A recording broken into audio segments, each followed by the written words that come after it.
esta segunda parte também é de uma importância extrema. E gostava também de começar por, antes de passar para a importância deste conjunto, dizer que o Sr. Presidente da REFER entendo bem aquilo que disse. E lembro-me muito bem, exatamente no início do vosso primeiro mandato, há 3 anos e qualquer coisa, de terem exatamente referido essa questão de que as notícias sobre a REFER eram, de facto, largamente negativas contra algumas notícias positivas. E que isso, efetivamente, eu lembro bem dessas suas palavras. Se for verdade, tem que se corrigir, se for mentira, tem que se denunciar. É tão simples quanto isto. Eu julgo que nestas matérias há sempre responsabilidades repartidas.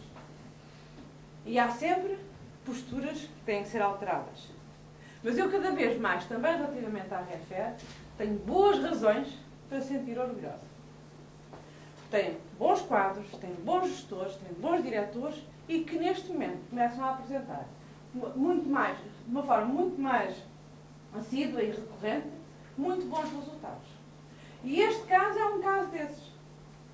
Porque não só relativamente à plataforma em si, que efetivamente ficou concluída nos prazos que eram expectáveis, uma obra que com algum peso, nós às vezes perdemos a dimensão dos números, mas uma obra que de 12 milhões, mais de 12 milhões de euros, é uma obra significativa, de facto, e é uma obra importante, não só em termos daquilo que significou, em termos da própria movimentação na altura da construção, mas como aquilo que significa em termos de concretização do Portugal Logístico.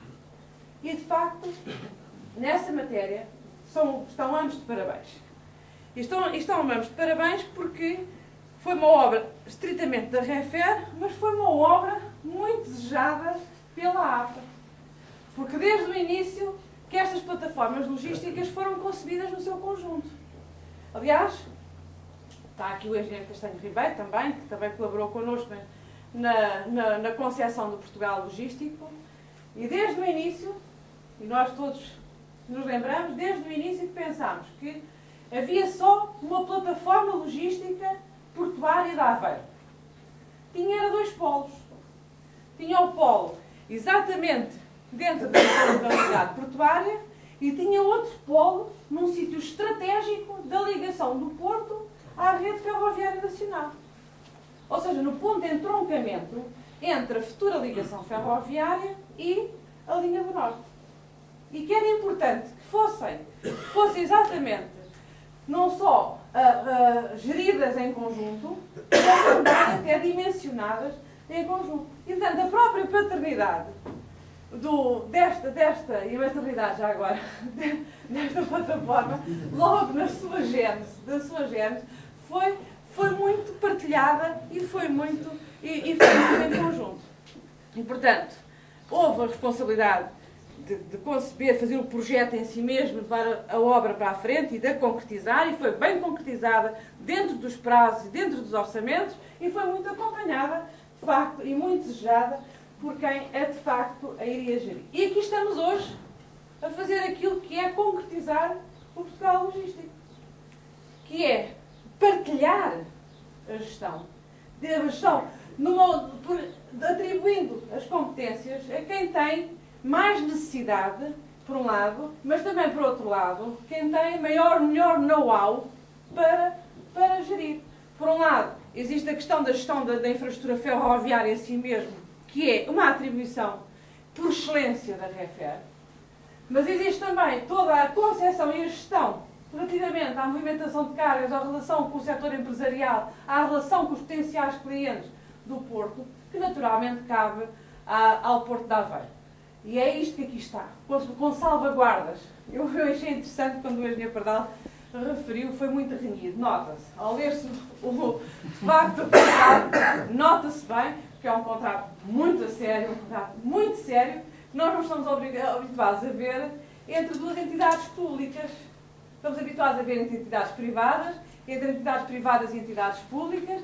Normalmente, entre entidades públicas, as coisas ficam, parece, um bocadinho mais vagas. Não, isto é um contrato a sério, com salvaguardas, com exigências em termos de pagamento pela utilização e pela gestão do espaço, mas também em contrapartida também com a noção da parte da REFER de que há um negócio que é evolutivo e que, portanto, que deve, ao princípio, ser também apoiado e partilhado o risco e, portanto, há descontos substanciais nos primeiros 4 anos, mas também há a salvaguarda e há a reciprocidade relativamente aos níveis mínimos de utilização do caminho de ferro, para não cairmos no risco de ser apenas mais um sítio de parqueamento e utilizado maioritariamente só pela rodovia. Portanto, existem salvaguardas desse género todo que reflete bem a seriedade e o profissionalismo com que estas matérias estão a ser encaradas, quer pela REFER, quer pelo Porto de Aveiro, e isso descansa-me profundamente, mais uma vez,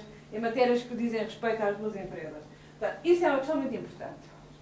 Mas há aqui outra questão que também me parece importante, e que, no fundo, vai viabilizar isto, que é, de facto, a segunda parte do envolvimento ferroviário. A questão da ligação ferroviária entre o Porto de Aveiro e a plataforma logística de Cacia, ou seja, a linha do Norte. Esta ligação, de 73 milhões de euros, cerca de 73 milhões de euros, está a ser... outro exemplo, eu acho que é outro caso exemplar. Eu julgo que até já numa cerimónia destas aqui do Porto de Aveiro fiz referência a esse pormenor. Mas também aqui me lembro bem de um célebre sábado em que nós os três, ali na sala do lado, mais uma ou duas pessoas, ali na sala do lado, que é a sala do engenheiro Casco, que é esta aqui ao lado, em que com os mapas em cima da mesa, em que agora estávamos todos muito satisfeitos porque estávamos todos armados em engenheiros que somos, não é? Não estávamos só no exercício das nossas funções públicas, mas também estávamos mesmo entusiasmados e envolvidos tecnicamente. E, de facto, foi nesse dia que eu fiquei com a certeza que iríamos conseguir cumprir um desígnio, que daqui a pouco era um desígnio nacional, que era fazer a ligação ferroviária ao Porto de Aveiro, de que todos falavam e nunca ninguém fazia. E, efetivamente, nesse dia, estudaram soluções a nível ferroviário, vimos qual era a ligação com a sua via rodoviária, a terceira fase.